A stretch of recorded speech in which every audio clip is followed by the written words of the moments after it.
ایک ایسا وظیفہ جس کے کرنے سے اللہ تعالیٰ آپ کی ہر ایک حاجت کو پورا عطا فرمائے گا۔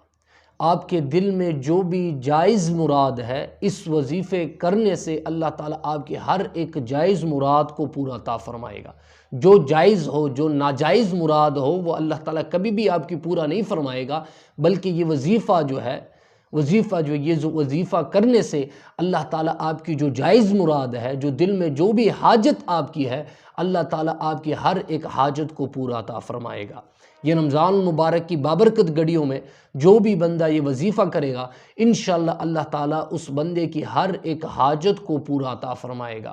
وظیفہ کیا ہے؟ وظیفہ یہ کہ یا حی یا قیوم، جو بندہ روزانہ اس کی ایک تسبیح پڑھ لے، یعنی 100 مرتبہ یہ پڑھ لے، اول اور آخر 3 مرتبہ درود پاک پڑھ لے، اور روزانہ 100 مرتبہ یا حی یا قیوم پڑھ لے، اس بندے کے دل میں جو بھی مراد ہو یا جو بھی حاجت ہو، اس وظیفے کے توفیل اللہ تعالیٰ اس کے ہر ایک مراد کو اور اس کے ہر ایک حاجت کو پورا عطا فرمائے گا۔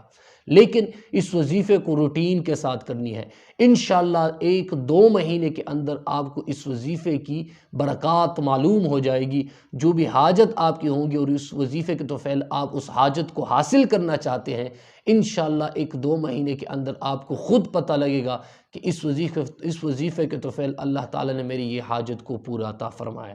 انشاءاللہ یہ وظیفہ کر لے، یا حی یا قیوم، اللہ تعالیٰ کی نام مبارک ہے یا حی یا قیوم۔ اس وظیفے کو روزانہ ایک تسبیح 100 مرتبہ پڑھ لے، اول اور آخر 3 مرتبہ درود پاک پڑھ لے، انشاءاللہ اللہ تعالیٰ اس وظیفے کے توفیل آپ کی ہر ایک حاجت کو پورا عطا فرمائے گا۔